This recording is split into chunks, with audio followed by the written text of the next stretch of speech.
médica psiquiatra e faço parte da equipe do Instituto Vitalmente. O que é esquizofrenia? Então, a esquizofrenia é uma doença que fica dentro de um grupo de transtornos que a gente chama de transtornos psicóticos. A esquizofrenia ela é composta principalmente por dois tipos de sintomas, que são os sintomas positivos e os sintomas negativos. Dentro dos sintomas positivos, a gente tem as alucinações, que na esquizofrenia são mais comumente as alucinações auditivas, então, ou seja, o paciente ele escuta vozes. Essas vozes podem ser de comando, então mandam o paciente fazer alguma coisa, podem ser ameaçadoras, podem ser vozes que comentam as ações dos pacientes, podem ser até xingamentos, dependendo do conteúdo dessas alucinações auditivas. Outro sintoma dentro desse grupo positivo, de sintomas positivos, são os delírios. Os delírios são crenças, pensamentos que a gente não consegue remover do paciente e que não tem relação com a realidade, então caracteriza uma quebra da realidade. Esses pensamentos, essas crenças, mais comumente na esquizofrenia, o principal tipo é o tipo paranoide. Então, eles se sentem perseguidos, eles acham que tem gente tramando contra eles, que estão, às vezes, que pessoas até da própria convivência, como vizinhos, familiares, podem querer o mal deles. Então, quando a gente soma aí as alucinações e os delírios, a gente compreende bem o grupo de sintomas positivos da doença. O grupo de sintoma negativo é um pouco mais difícil da gente observar, mas não são menos importantes. Então, o paciente cursa com o que a gente chama de embotamento afetivo. Ele começa a ter dificuldade nas suas relações interpessoais, na volição, que é a vontade de fazer as coisas, pode ter apatia, ficar cada vez mais isolado. Então, esses são os sintomas negativos. Além desses dois, que são os principais, a gente tem também o que a gente chama de desorganização. Essa desorganização pode ser uma desorganização do pensamento e também de comportamentos. Então, quando você vai conversar com a pessoa, aquele discurso que a gente não sabe muito bem para onde vai, o que a pessoa está querendo dizer, não faz muito sentido. Pode até ter comportamentos bizarros, quem olha de fora não consegue entender porque que o paciente está fazendo determinadas coisas. Em que idade costuma aparecer a esquizofrenia?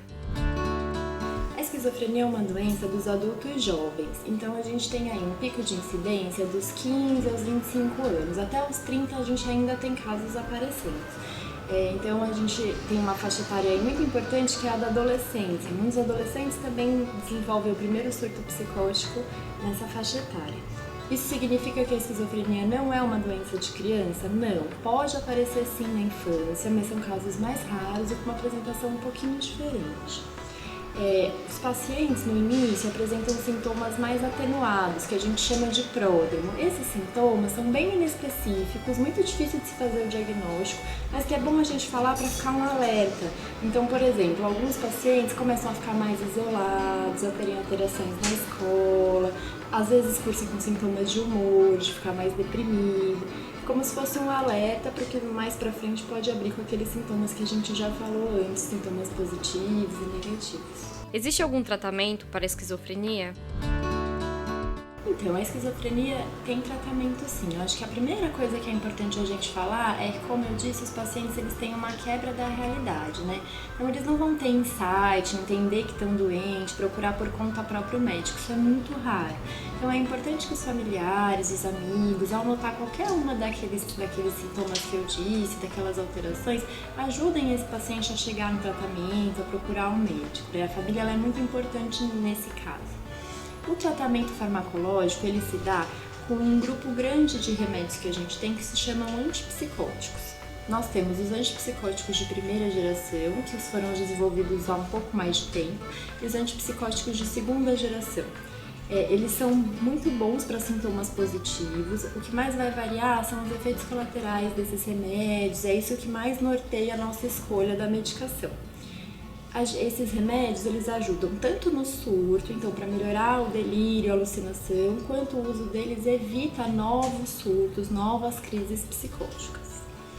Fora a medicação, a gente também precisa fazer um acompanhamento multidisciplinar. Então, além do remédio, a gente indica terapias, tanto com psicólogos como com terapeutas ocupacionais, com o objetivo de reintegrar essa pessoa na sociedade, no meio dela, né?